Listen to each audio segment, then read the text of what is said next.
¿Cómo actuaba la policía secreta del franquismo? Soy David Cot, presentador de Memorias Hispánicas, y en esta ocasión traigo al historiador Pablo Alcántara para que nos hable de la Brigada Político-Social y del edificio de la Dirección General de Seguridad en la céntrica Puerta del Sol de Madrid, que fue una de sus sedes de tortura. Estos son temas que ha tratado en dos libros, La secreta de Franco y DGS, el Palacio del Terror franquista.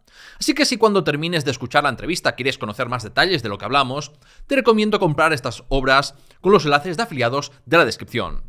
Sin más dilación, empecemos. Memorias Hispánicas. ¿Qué fue la Brigada Político-Social y quiénes eran sus enemigos declarados? Bueno, la Brigada Político-Social, como decía el escritor comunista Vázquez Montalbán, era la guardia pretoriana del franquismo, ¿no? Digamos que para mantenerse durante más de 40 años el régimen franquista necesitó la represión, ¿no? Para hacer frente a toda la oposición antifranquista que hubo a lo largo de toda la dictadura, y digamos que esta Brigada Político-Social era dedicada, ¿no? a vigilar, ¿no? a la sociedad española, a todos aquellos, ¿no? que se movilizaban contra la dictadura franquista, no solo vigilarla, sino también investigarla y obviamente pues detenerla y torturarla, ¿no? Y digamos que vamos, fue el arma fundamental, ¿no? Sobre todo a partir, porque es verdad que en los años de posguerra pues tenemos a los militares, falangistas, hoy a la Guardia Civil, que también tendrá un papel muy importante en otras décadas, pero la Brigada Político-Social tendrá un papel fundamental, ¿no? Sobre todo a partir de los años 50, 60, que digamos que también la oposición antifranquista vuelve a renacer, pues la Brigada Político-Social será el principal palo represivo, ¿no? de la régimen franquista, y será el arma fundamental que utilizará la dictadura contra todos los opositores. Y bueno, pues ahora lo he respondido un poco, pero digamos que la Brigada Político-Social iba contra todo aquel que se oponía a la dictadura franquista, ¿no? Primero ya, digamos, el movimiento guerrillero, que tendrá un papel fundamental durante los años de la posguerra, los años 40 y 50. Luego también, ¿no? Contra el movimiento obrero, el movimiento estudiantil, que tendrá un papel fundamental en los años 50 y 60, pero luego también la oposición antifranquista se amplifica, ¿no? En los últimos años de la dictadura, con todo ese movimiento intelectual, de artistas, de abogados, laboralistas, de profesionales liberales, y todos esos nuevos magma, ¿no? de oposición antifranquista, pues también la Brigada Político-Social pondrá sus ojos, ¿no? tanto en investigarles como en reprimirles, torturarles y detenerles, ¿no? Entonces digamos que la Brigada Político-Social iba contra todo aquel que se oponía al régimen franquista, no solo desde un plano político, sino también en un plano moral, ¿no? Pues todas las mujeres que, por ejemplo, practicaban abortos, otras personas del colectivo LGTBI también, digamos que la Brigada Político-Social ponía sus ojos, ¿no? en reprimirles y en torturarles. La Brigada Político-Social en sus orígenes había aprendido de los métodos de la Gestapo nazi y luego en tus investigaciones pudiste comprobar algo que me pareció muy interesante, que es que posteriormente, en los años 50-60, policías españoles viajaron a Estados Unidos para recibir entrenamiento del FBI y de la CIA. ¿Tenemos algún tipo de detalle de qué aprendieron, qué les enseñaron? Sí, es muy interesante, ¿no? Porque es verdad, como decías, que el tema de los nazis es más conocido, ¿no? Por todo el tema de los pactos, ¿no? De la famosa Legión Cóndor, ¿no? Que vino aquí a España, ¿no? A luchar en la guerra de España. Y todo este apoyo, ¿no? de los nazis sí que es más conocido, sobre todo, por ejemplo, el famoso viaje de Hitler en 1940 a Toledo, a Madrid, a Barcelona, donde visita el famoso monasterio de Montserrat y donde se entrevista con autoridades policiales. De hecho, no es casualidad, ¿no? que en 1940 es cuando digamos, este viaje de Himmler, que era el jefe de la Gestapo, para quien no lo sepa, se hace este viaje de Hitler con estas autoridades policiales, y al año siguiente, en 1941, es cuando se crea la ley de policía, que digamos que es la que estructura todos estos organismos policiales, ¿no? No solo la Brigada Político-Social, sino la Policía Armada, que era lo que sería la Policía Nacional, y bueno, pues todo ese mecanismo de la Dirección General de Seguridad que, digamos, estructuraba a la policía franquista.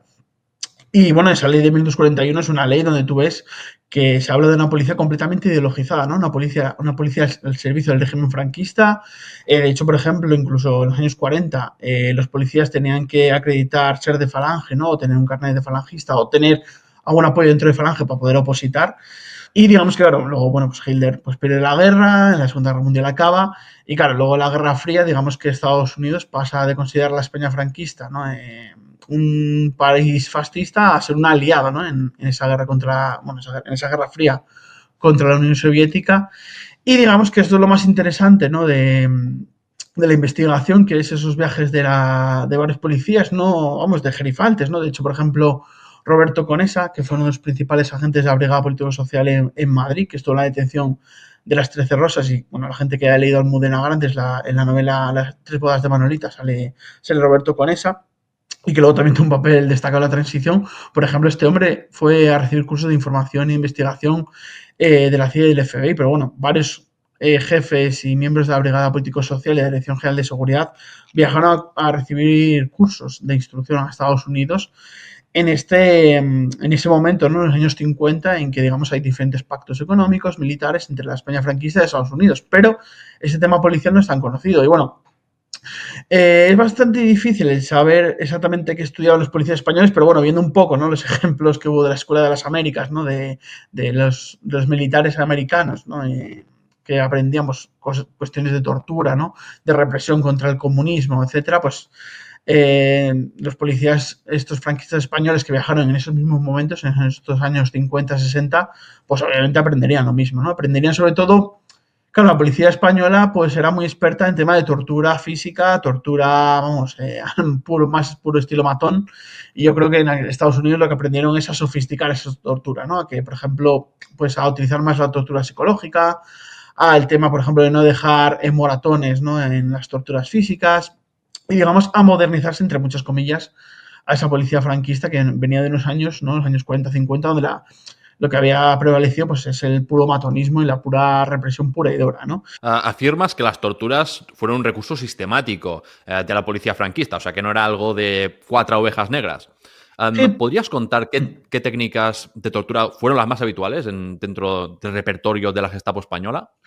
Bueno, pues la verdad que el repertorio era tremendo, ¿no? Y vamos, a decir una cosa, ¿no? Porque muchas veces, ¿no? Cuando se habla de estos temas de represión y de torturas, pues se suele decir, ¿no? Como los años de posguerra fueron los años del hambre, de la miseria, que obviamente lo fueron. Y luego, pero bueno, ¿no? Luego los 60, 70, pues bueno, fue la época, ¿no? De que vino los Beatles, aquí, bueno, sí, se perseguía un poquito a los melenudos en la universidad, pero ya estaba, ¿no? Como intentar edulcorar, ¿no? Esa etapa. Y no, no, aquí la represión fue hasta el final, ¿no? La represión, la tortura fue desde el inicio del franquismo, ¿no? Desde 1930, vamos, desde que el golpe está el 18 de julio de 36 hasta el 20 de noviembre del 75. Bueno, luego también si hablaremos de la transición. Pero vamos, eso, la tortura fue completamente sistemática. Vamos, no solo no fue algo que fuera de cosa de 4 ovejas, sino que era una cosa que incluso los propios policías aprendían, por ejemplo, el tema, no solo hablando de tortura, sino el tema de infiltraciones policiales. En los propios boletines de la Brigada Político-Social se explicaba, ¿no? El tema de cómo infiltrarse dentro de las organizaciones antifranquistas, ¿no? Y, por ejemplo, todo el tema de las torturas era premiado, ¿no? Vamos, yo he leído varios expedientes de miembros de la Brigada Político-Social y tú veías cómo recibían miles y miles de pesetas por detener a militantes antifranquistas, a gente de movimiento guerrillero, de comisiones, del Partido Comunista, de la CNT, de diferentes organizaciones. Y bueno, yendo a la pregunta que me he estudiado un poco, pues vamos, primero, ¿no? Una cuestión de la tortura psicológica, ¿no? Vamos, desde los insultos, las amenazas de muerte, amenazar a tu familia, ¿no? Que igual tu familia no estaba metida en el ajo, no estaba en el antifranquismo, pero la amenazaban con que la iban a detener si tú no decías, si tú no cantabas, si tú no hablabas. Vamos, luego, por ejemplo, a las mujeres, ¿no? Pues la violencia sexual o la violencia también llamando a las putas, insultándolas y demás. Y luego, pues eso, la violencia física, ¿no? Pues, por ejemplo, estaba el caso de la Rueda, ¿no? Que era, por ejemplo, meter a un militante antifranquista dentro de vamos, eso, de un círculo, ¿no? Lleno de policías que le pegaban patadas, puñetazos, la bañera, que consistía en meter en la cabeza de un militante antifranquista en agua que estaba con pis y con heces. Bueno, luego los electroshocks, ¿no? O sea, vamos, digamos que el repertorio era bastante amplio y eso, no fue una cosa solo de los años de posguerra, sino que durante todo el antifranquismo, vamos, yo he entrevistado sobre todo a gente, ¿no? Que vivió los últimos años de la dictadura y te cuentan cómo incluso todavía hoy, ¿no? Tienen secuelas de aquellas torturas, de por ejemplo no poder andar en la playa porque las plantas de los pies las tienen machacadas de los golpes que les daban, de quedarse sordos, o sea, digamos que las torturas las ha mantenido a lo largo de su vida porque, vamos, fueron bastante fuertes y eso, les han perdurado para siempre. Relacionado con esto que has comentado, o sea, te quería preguntar si hubo cambios, digamos, en los métodos de la represión franquista, ya sea tanto por cómo cambió el mundo a nivel internacional como los cambios dentro de la sociedad española. O sea, si tuvo, por ejemplo, que limitarse según qué técnicas represivas, si tuvieron que limitarlas o adaptarlas de alguna forma. Bueno, primero decir que había una cuestión de clase, ¿no? Con el tema de la tortura, digamos, o sea, de clase social. Digamos que, por ejemplo, ¿no? A los que eran obreros o no eran militantes conocidos, pues sí que siempre utilizaron la represión más dura y más fuerte. Pero sí que es verdad que, por ejemplo, con los que eran estudiantes universitarios, que muchos pues eran hijos, ¿no? De funcionarios o de, bueno, de altos funcionarios o de gerifaltes del régimen, que claro, obviamente, pues tú no puedes torturar al hijo de un ministro, ¿no? Porque si no te iban a cortar la cabeza. O, por ejemplo, militantes conocidos, ¿no? Del antifranquismo, ¿no? Pues que es Marcino Camacho, gente así. Cuando ya eran conocidos, digamos, por la militancia, cuando ya eran conocidos internacionalmente, pues claro, era más difícil, ¿no? El tema de llevar a cabo una tortura sistemática, ¿no? Porque, claro, por ejemplo, unos estudiantes en el año 56, unas movilizaciones en Madrid, y a los estudiantes que eran detenidos les ponían el don delante, ¿no? Que no era habitual en la prensa tratarles de don de usted, ¿no? A la gente que detenían. Pues claro, eran, pues eso, hijos de funcionarios, de gente del régimen muy, muy importante, y claro, eso no podían torturarles. De hecho, por ejemplo, Nicolás Sánchez Albornoz, que fue un estudiante que huyó de Valle de Cuelgamuros en el año 47, él cuenta en sus memorias cómo, pues eso, les quedaron sorprendidos de que estudiantes, ¿no? Que eran hijos del régimen, se suponía, pues se movilizaron contra la dictadura. Entonces, claro, eso les sorprendió, ¿no? Sobre todo a partir de los años 50, 60, se vieron sorprendidos por todos esos jóvenes antifranquistas, hijos pues, del jefe del régimen, que se movilizaban. Y claro, a esos no les podía aplicar una tortura, pues eso, la tortura más dura, ¿no? Pero bueno, hay casos, por ejemplo, como el de Enrique Ruano, ¿no? Estudiante asesinado por la policía en el año 69, donde tú ves cómo la utilizan la represión más fuerte. O, por ejemplo, el caso de Julián Grimao, que era un dirigente del Partido Comunista, al que acusan de supuestos, entre muchas comillas, crímenes durante la Guerra de España, y donde, bueno, pues le torturan salvajemente y le tiran por la ventana de la Dirección General de Seguridad en el año 63. O sea que tienes como, aunque es verdad que con estudiantes o con militantes conocidos la represión no era tan dura, no por una cuestión, digamos, de ser buena gente, una cuestión moral, sino por una cuestión de publicidad. Porque claro, sobre todo en los años 60, ¿no? En que el régimen se intenta vender como una democracia orgánica, un régimen de apertura, el Spanish Different y todo esto, claro, para la gente que venía de turismo, pues ver que se estaba torturando a gente en las comisarías y demás, pues hombre, pues no era una buena publicidad, ¿no? Entonces, claro, pues se cortaban un poco, pero vamos, sobre todo finales de los 60, principios de los 70, tú tienes como la tortura fue muy fuerte contra los trabajadores, sobre todo, ¿no? Y vamos, no se cortaba ni un pelo cuando tenían que utilizar la tortura. Por ejemplo, yo soy asturiano y tú ves como en las huelgas de 62 o en las huelgas de 63 que hubo muy potentes en Asturias, tienes como utilizar la represión de una forma sistemática o tienes como rapan el pelo a mujeres por manifestarse y por hacer piquetes delante de las minas, ¿no? Por cosas que hoy son normales, pues ahí ves cómo se utiliza la represión de una forma contundente. Pues esa publicidad de torturas y de violencia pues no le venía bien, pero vamos, ves como los últimos fusilamientos del franquismo son 2 meses antes de que muera el dictador. O sea, digamos que la represión fue siempre sistemática, aunque eso, había variaciones según también la clase social. Al público general, si le suena algún nombre de la secreta franquista, pues por ejemplo tenemos Pira el Niño, te has comentado con esa, ¿no? Pero aparte de ese, ¿qué nombres destacan de los que se conocen? Muchas veces se centra el foco, ¿no? En Antonio González Pacheco o Billy Niño, que obviamente es un personaje muy importante y sobre todo en los últimos años de la dictadura fue muy importante.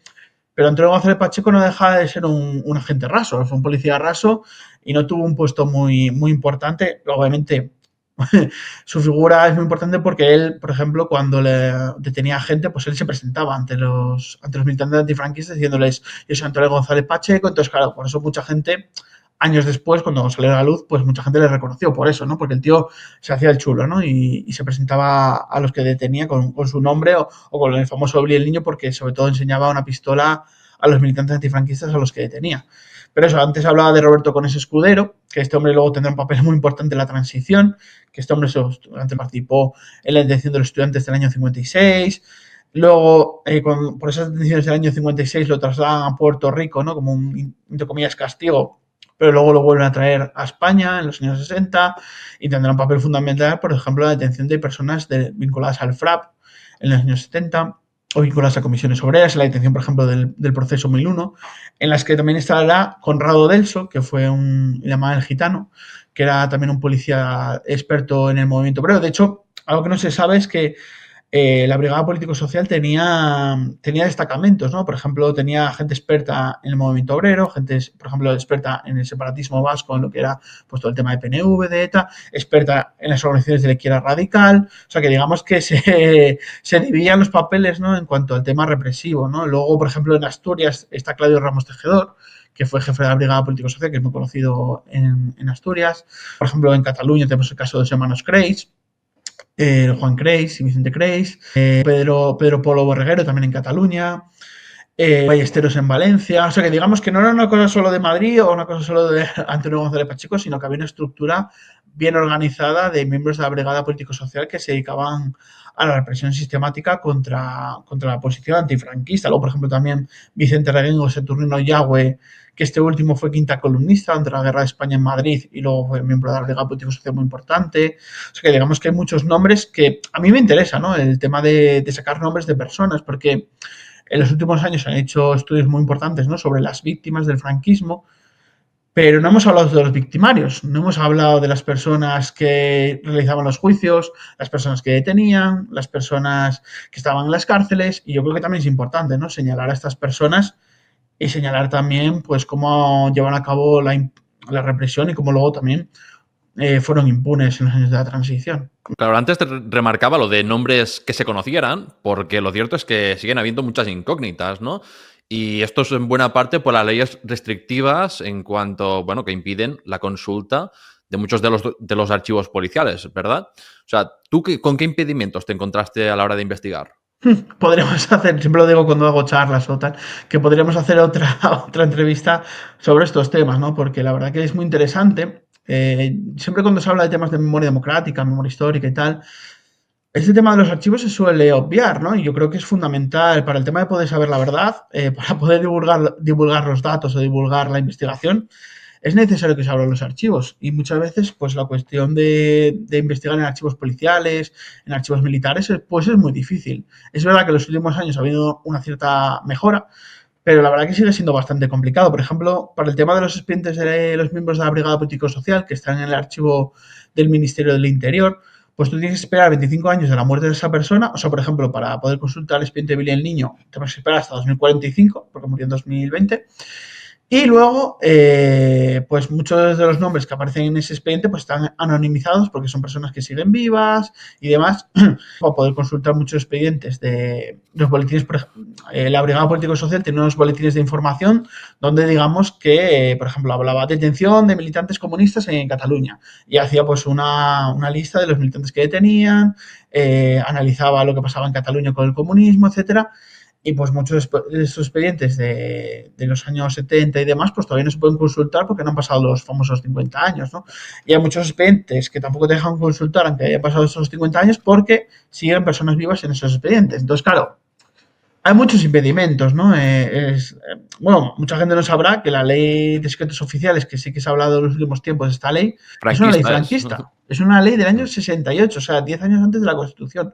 Y esta ley, hasta 2018 creo que fue, esta ley se aplicaba con retroactividad, o sea, se aplicaba a cosas anteriores a la ley, ¿no? De hecho, Julián Madillo, que lo tuviste en este podcast, en este canal, me contó que una vez quiso consultar cosas del siglo XIX de la guerra de Cuba y como ponía el sello de secreto, no se lo dejaron consultar, ¿no? O sea, para que veas, yo por ejemplo, para consultar las cosas de las huelgas del 57 en Asturias, como ponía el sello de secreto, tampoco me lo dejaban consultar. Es verdad que eso en el año 2018 cambió y sí que se aplica a documentos a partir del año 68, o sea, cosas anteriores sí que se pueden ver, aunque ponga el sello de secreto.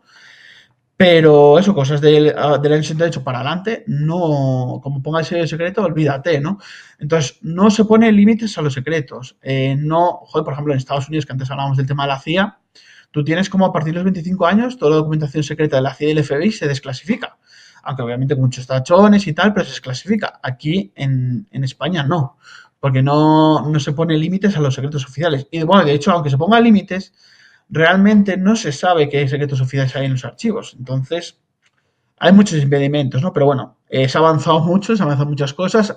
Bueno, yo soy ahora del gremio de los archiveros y tengo que decir que muchos archiveros hacen un trabajo encomiable con los medios que tienen, pero es verdad que las leyes no reman a favor de la investigación, ¿no? Y riman más a favor de la restricción en el acceso, ¿no? Y sobre todo cosas que tengan que ver con cuestiones policiales o cuestiones judiciales. Entonces, hasta que no se ponga un coto a esa ley de secretos oficiales, a una reforma o este tema de los 25 o 50 años, pues vamos a tener que seguir esperando al paso del tiempo y demás. Entonces, claro, mucha de la gente que sufre el franquismo pues va a fallecer sin, por ejemplo, saber quién le torturó o quién le reprimió. Y pues es terrible, es una pena, la verdad.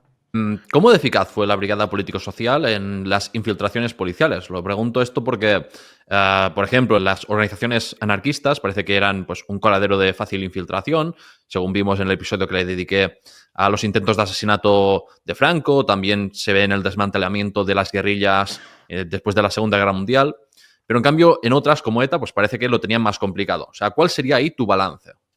Bueno, yo creo que en esta cuestión hay como dos etapas, ¿no? Una primera etapa, digamos, que lo has explicado muy bien, ¿no? En los años de la posguerra, donde digamos que, claro, mucha de la militancia antifranquista, de la gente que estaba en el movimiento guerrillero y demás, pues, claro, venía de la lucha en la segunda, bueno, el movimiento obrero, durante la Segunda República, pues eso, participaban en las asociaciones obreras y luego también, pues, lucharon en las milicias obreras, en el ejército republicano durante la Guerra de España. Entonces, digamos que los tenían bastante fichados y bastante controlados porque ya tenían una actividad política previa. De hecho, mucha gente no sabrá, pero el famoso Centro Documental de la Memoria Histórica de Salamanca, lo que era antes el Archivo de la Guerra Civil, se construyó en estos años, en el año 38, 39, como un archivo para la represión. De hecho, hay más de 3 millones de fichas personales, ¿no? De gente que había participado, ¿no? En, pues eso, el movimiento obrero, en el ejército republicano, y la verdad que había un control muy exhaustivo de la gente, ¿no? Entonces, claro,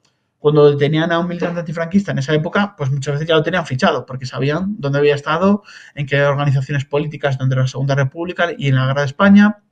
Y digamos que era muy fácil de poder infiltrarse en estas organizaciones, ¿no? Tanto en la guerrilla como en pues, en los movimientos antifranquistas, ¿no? Y también había una cierta, sobre todo a partir de los años 50, una cierta desmoralización, ¿no? Porque fruto de esa represión tan salvaje que hubo, pues digamos que había una desmoralización al final, pues muchas veces dejaban entrar un poco a cualquiera, ¿no? Sin ningún tipo de organización de seguridad, ¿no? Dentro de las organizaciones antifranquistas y al final, pues los policías lo tenían bastante fácil. Pero esto cambia, ¿no? A partir de, digamos que en el año 52, cuando acaba el movimiento guerrillero, aunque siga habiendo algunos guerrilleros sueltos por Cataluña y Galicia, pero digamos que acaba el movimiento guerrillero como un movimiento importante. Y en el año 56-57 es cuando se producen las primeras huelgas obreras en Asturias, en Cataluña, y ese momento universitario en Madrid, y digamos que cambia, ¿no? Cambia toda esa nueva oposición antifranquista, los jóvenes, ¿no? Empieza a entrar una jornada de jóvenes estudiantes y de jóvenes obreros que no estaban fichados por la policía. De hecho, por ejemplo, Jorge Semprún, que fue un militante y bueno, histórico, ¿no? Del Partido Comunista, que luego fue un escritor muy importante aquí en España y también fue ministro de Cultura, pues él en la autobiografía de Federico Sánchez cuenta cómo, bueno, él lo dice bueno, no, él dice que básicamente la policía franquista no sabía, ¿no?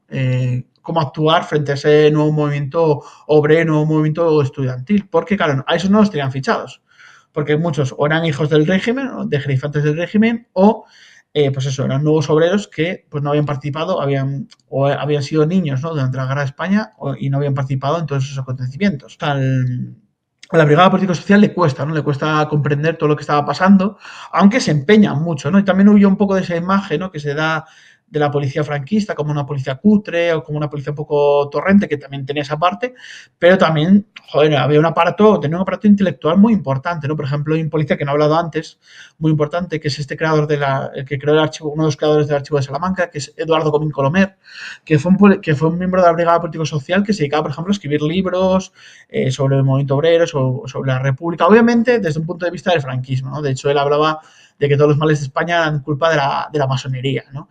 Esos boletines que hablaba antes de la Brigada Político-Social, hay un boletín del año 65 donde analizan la actividad de las universidades y hablan de, por ejemplo, cómo la oposición antifranquista se organizaba, cómo también los que estaban a favor del régimen se organizaban, cómo la masa neutra, ¿no? Que no se metía en política, también pues había el riesgo para el franquismo en que se metieran en la posición antifranquista.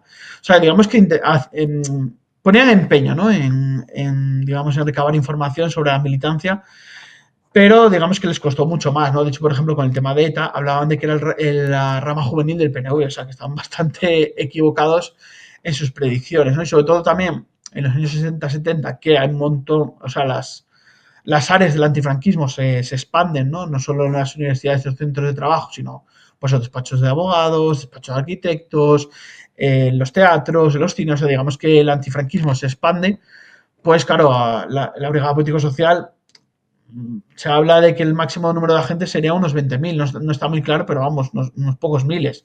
Claro, toda esa masa de policías no podía vigilar todo lo que está pasando en toda la sociedad española, ¿no? Entonces, digamos que en los años 60-70 les costó mucho más, ¿no? Y no comprendieron los cambios que están dando entre la sociedad española, y también eso tiene que ver también luego con lo que pasó después en la transición.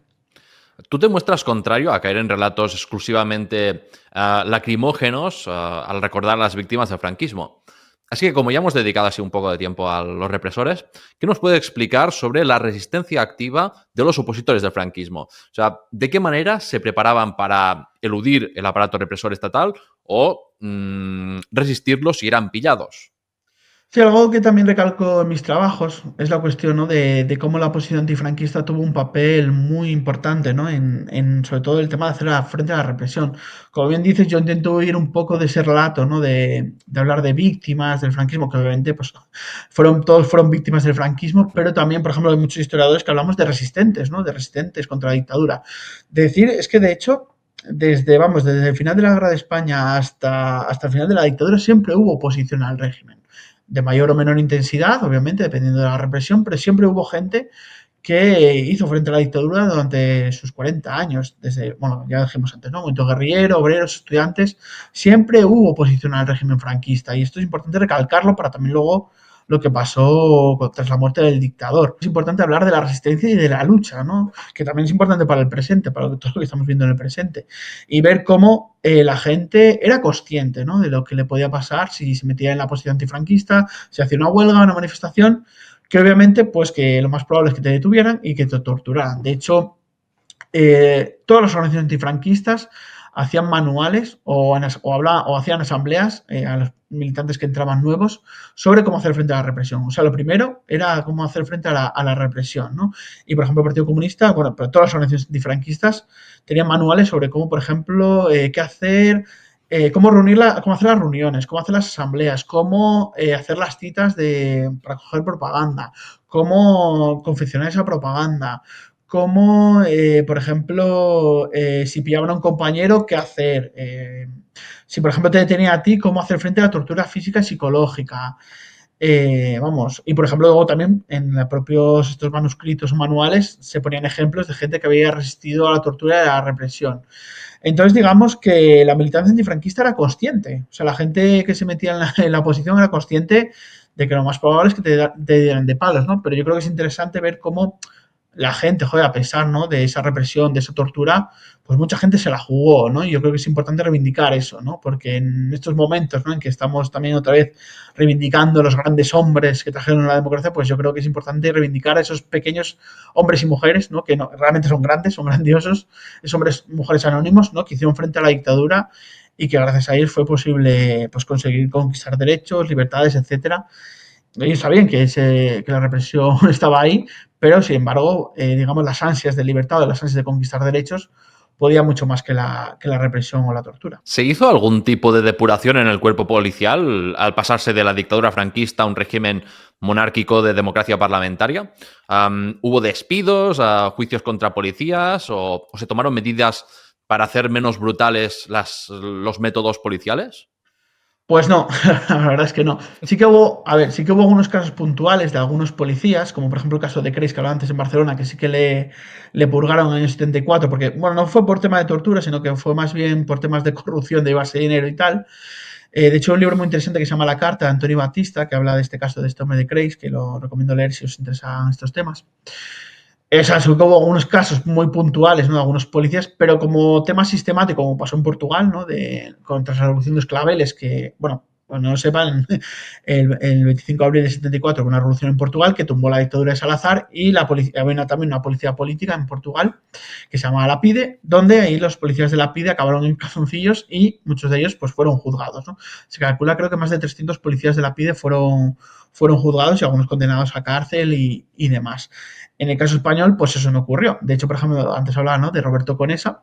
Roberto Conesa, tú lo tienes, que eso en el año 39 reprime a las 13 rosas, y en el año 79, 40 años después, lo tienes junto con Rodolfo Martín Villa, que era en aquel momento es el ministro de la Gobernación, lo que sería ministro del Interior hoy, lo tienes sentado haciendo una rueda de prensa porque había sido nombrado jefe de las brigadas antiterroristas, ¿no? O sea, tú tienes como los miembros de la Brigada Político-Social pasaron de la dictadura a la democracia, pues convirtiéndose de policías de la dictadura a policías de la democracia, ¿no? De hecho, la ley de amnistía, ¿no?, que supuestamente se había hecho como una ley, ¿no?, para perdonar. Bueno, es claro, es increíble que se hizo una ley de amnistía para, entre comillas, perdonar a los antifranquistas, que es increíble, o sea, ¿no? Y luego, claro, en esa ley, ¿no?, esa ley de amnistía, en su artículo 2, si no me equivoco, deja impune los crímenes del franquismo, ¿no?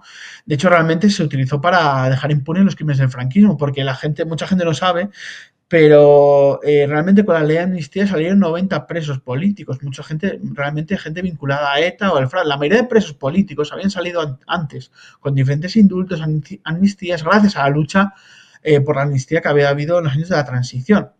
Pero realmente lo que se vio fue como una ley de punto final, ¿no? Una ley que se ha utilizado en los últimos años, ¿no?, que se ha intentado juzgar los crímenes de franquismo en nuestro país para que no se juzguen, ¿no? Por parte de la Audiencia Nacional, del Tribunal Supremo, y pues eso, con la ley de amnistía en la mano, pues la mayoría de policías, pues no solo mantuvieron sus puestos, sino que incluso fueron ascendidos, ¿no? Como jefes de brigadas antiterroristas, jefes de brigadas antigolpe, que tienen narices, eh, jefes de brigadas de policía en diferentes regiones, o sea que digamos que mantuvieron sus puestos, incluso muchos policías en los años 80 pues estuvieron vinculados también al tema del terrorismo de Estado y a los GAL, ¿no? Como el caso de Manuel Ballesteros, que antes lo hablaba antes, que fue jefe de la Brigada Político Social en Valencia, estuvo vinculado a los GAL. Y luego muchos de ellos que se fueron jubilando poco a poco, pues tuvieron retiros dorados, como el caso, por ejemplo, de Conesa, que se fue a Canarias a vivir tranquilamente. Y, por ejemplo, Antonio González Pacheco vivía muy bien de la empresa privada, trabajando para empresas de seguridad, y no fue hasta que le pillaron corriendo una maratón en la revista Interview que lo cazaron, y ahí ya fue cuando empezaron a intentar juzgarle. Pero hasta ese momento vivía plácidamente, ¿no? Y hasta hace bien poco. Entonces, bueno, pues la mayoría pues fue impune y sus crímenes fueron declarados impunes y no se juzgó a nadie. Decir una cosa, o sea, porque se dice, bueno, pero aquella época de reconciliación, mentira, o sea, de hecho en esos años, en el año 75-76, varios militantes antifranquistas intentan llevar a policías ante los jueces, denuncian las torturas. Bueno, de hecho, en los años del franquismo hay varios casos de intento de denuncia de torturas, en los años 70 y demás, pero es sobre todo la transición cuando hay varios casos, decenas de casos, donde se intenta llevar a estos policías. De hecho, incluso un policía en Canarias, el inspector Matute, si no me equivoco, que era jefe de la Brigada Político-Social en Canarias, es juzgado y condenado a un año de cárcel por torturas por asesinar a un trabajador, Antonio González, en Canarias. ¿Qué pasó? Con la ley de amnistía no entró en la cárcel. Entonces, claro, digamos que todos esos juicios que se intentaron llevar a cabo en los años de la transición, pues no se llevaron a cabo por esta ley de amnistía que perdonó los crímenes del franquismo, básicamente. Y que tampoco es que hubiera unanimidad entre la oposición antifranquista sobre lo del tema de los pactos del silencio de la transición. O sea, que no es que todo el mundo estuviera de acuerdo por unanimidad. Sí, de hecho, bueno, en el año 81, si no me equivoco, se intentó crear un tribunal contra los crímenes del franquismo, que es una cosa muy desconocida. Bueno, de hecho, por ejemplo, ahora ha salido, bueno, hay un libro sobre el tema de las exhumaciones de fosas en los años 70. O sea, digamos que en esos años hay un intento de recuperación de la memoria histórica. ¿Qué pasa? Que, bueno, pues ciertos sectores del antifranquismo, ¿no? Sobre todo los grandes partidos de la izquierda, pues bueno, no quisieron hablar de estos temas en aquella época, ¿no? Y sobre todo, yo creo que a partir del golpe de Estado de 23F dijeron, uy, esto no vamos a tocarlo porque a ver qué pasa, ¿no?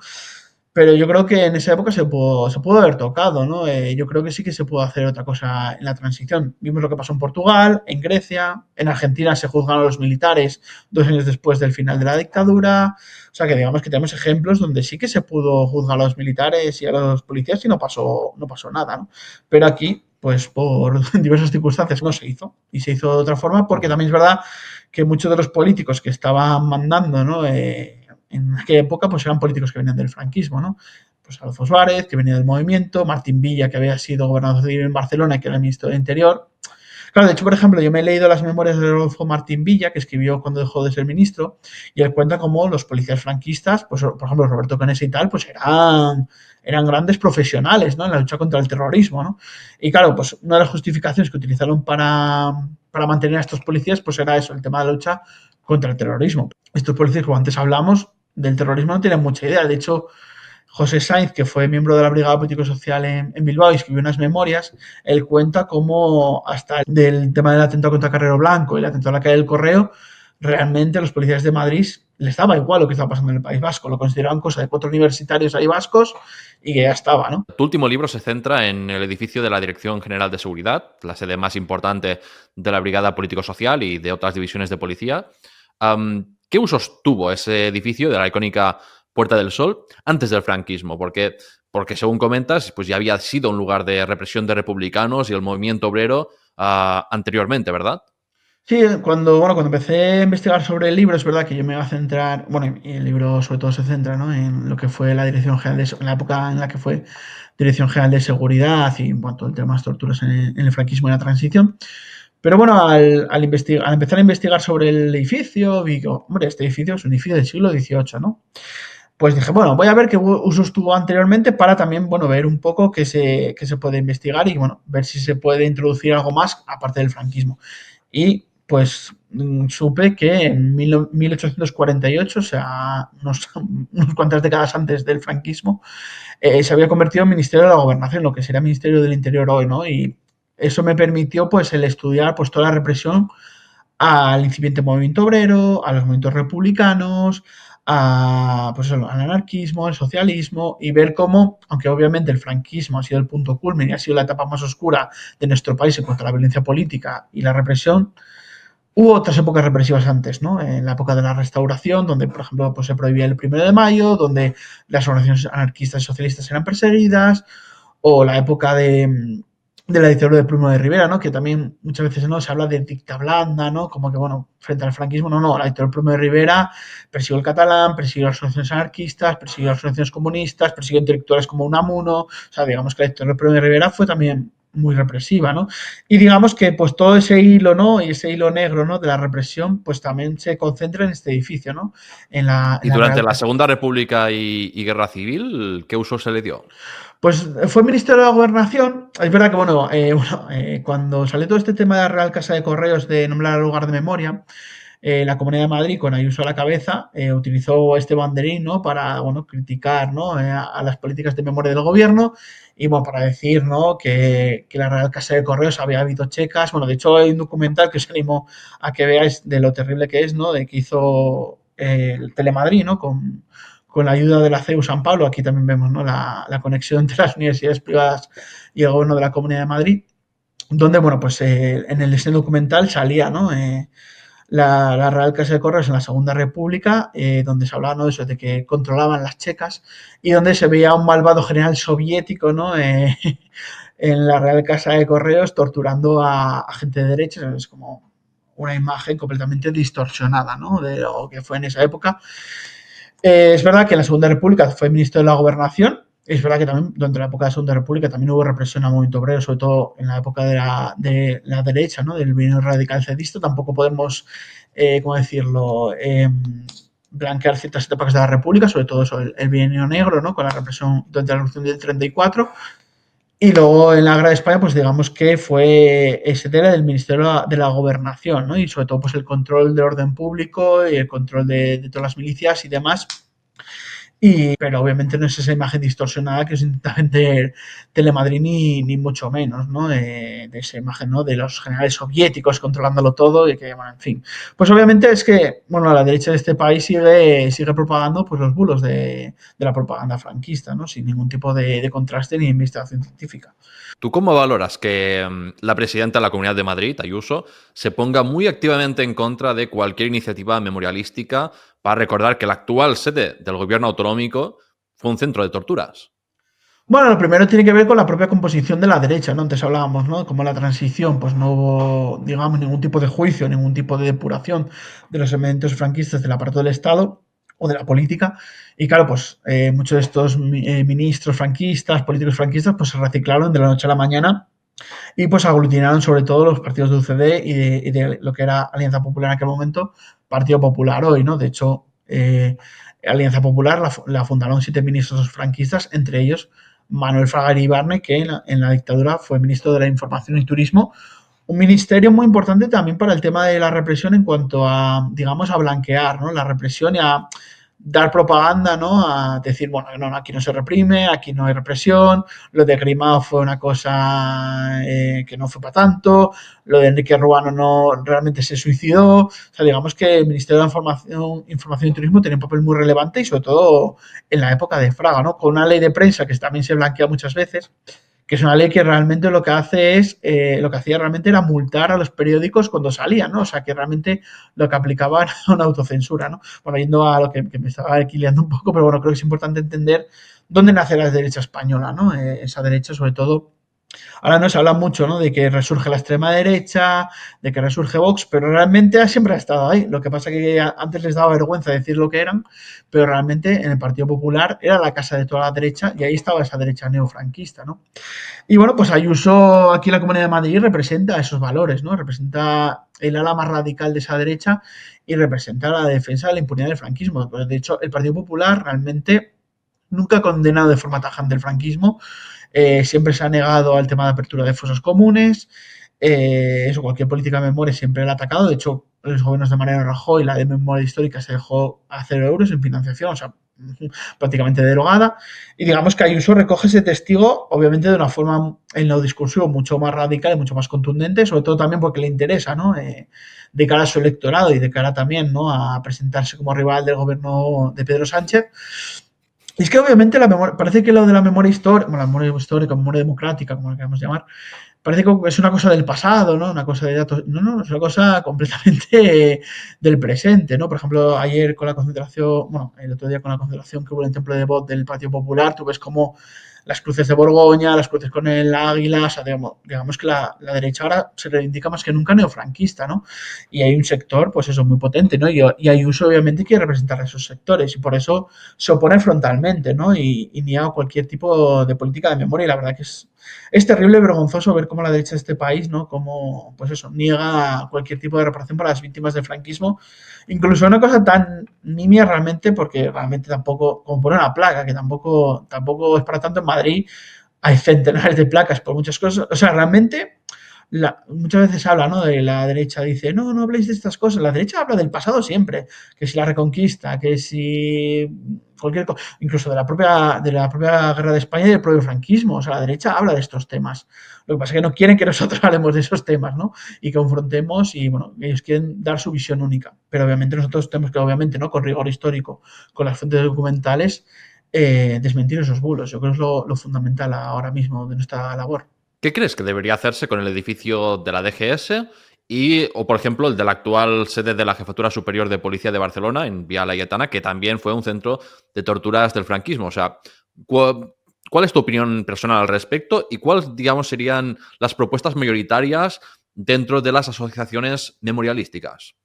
Bueno, yo creo que, en mi opinión personal es que lo de la placa está bien, es un paso adelante, obviamente, y la declaración del lugar en memoria es muy importante porque también, sobre todo, más allá de que se haga en el BOE, porque bueno, el BOE pues no lo lee mucha gente, salvo que tengas alguna posición o alguna cosa, pero eso, el BOE pues no. Pero cuando sale en el BOE, pues luego pues los medios se interesan por el tema, se habla de ello, entonces bueno, yo creo que es importante en cuanto a eso.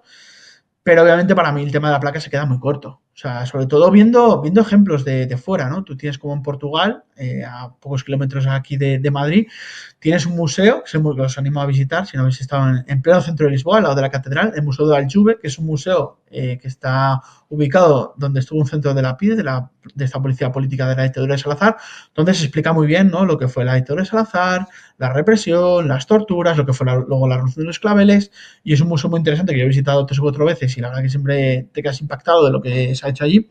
Bueno, luego, por ejemplo, en mi libro en la DGS tengo un anexo, ¿no? De lugares de memoria que es lo que se podría hacer aquí, ¿no? En la ESMA en Argentina, Bueno, en Alemania también tenemos centros, ¿no?, de memorialistas. O sea, digamos que se ha hecho un trabajo en otros países que se podría hacer aquí. Bueno, incluso el caso de Barcelona, con el caso de la cárcel modelo, que yo creo que también es un ejemplo de que se podría hacer, ¿no? Con paneles explicativos de lo que fue la cárcel, con exposiciones temporales, llevando a los chavales, porque también es importante, ¿no? Llevar a los chavales del instituto a estos lugares. Y eso, con la Villa Laietana ha parecido, ¿no? Creo que en Villa Laietana, si no me equivoco, hay una placa ya, ¿no?, que habla de lo que fue este edificio. Pero yo creo que se podría hacer lo mismo. Igual no todo el edificio, porque es bastante grande, pero por lo menos la primera planta, ¿no?, de la Real Casa de Correos y de Villa Laietana se podría utilizar como un espacio de memoria que explique lo que fue este edificio durante, bueno, a lo largo de toda su historia. Yo no me niego a hablar del siglo XIX, ni de hecho en el libro lo hablo, ni hablar de la actualidad. Yo lo que quiero es que también se hable de lo que fue el franquismo, ¿no? Yo creo que, vamos, por lo menos esa primera planta, dedicarla a musealizarla. También los calabozos, que sigue habiendo algunos calabozos en la Real Casa de Correos, también musealizarlos. Ahí creo que es importante el tema de la musealización, ¿no? Porque ahora se está hablando del Valle de Cuelgamuros, de llevar ahí un museo, pero bueno, para quien no sea de Madrid, el Valle de Cuelgamuros está muy lejos del centro de la capital y muy poca gente va a ir, ¿no? A no ser que hay un interés por parte de institutos, de centros de estudios. Yo creo que es más interesante poder poner el museo en pleno centro, en plena puerta del Sol, aunque no me niego, obviamente, que en Cuelgamuros pueda haber algo parecido, ¿no? Pero yo haría ese museo, ¿no? Ese museo de la memoria, como hay en otros países. Y muchos colectivos de memoria histórica hablan, de hecho, la mayoría de colectivos de la memoria histórica, tú hablas con ellos y te dicen que el tema de la placa es insuficiente. O sea, que está bien, que es un paso adelante, pero que es completamente insuficiente. Que aquí lo que hay que hacer es, por lo menos, una parte, aunque ya sean los calabozos o ya sea pues una primera planta o una parte del edificio, que se dedique a ese museo. De hecho, el Partido Popular hace exposiciones temporales en la Real Casa de Correos. Por ejemplo, hace años yo visité una sobre todo el tema del terrorismo ETA. O sea, digamos que no es por una cuestión de que no se puede hacer o de imposibilidad porque se utilizan todas las plantas del edificio. No, no, se puede hacer. Lo que pasa es que obviamente, pues por parte del gobierno del Partido Popular hay un interés político en no hacerlo, ¿no? Y por último, ¿cómo crees que hay que hacer frente a la popularización de tesis profranquistas o blanqueadoras de la dictadura? Ostras, esto muy buena pregunta, porque además yo creo que es una cuestión muy importante ahora mismo, ¿no? Como vemos cómo se blanquean los discursos de ultraderecha en ciertos medios de comunicación. Yo, bueno, felicitarte, David, por este podcast, por este canal, porque yo creo que es muy importante, es una labor fundamental.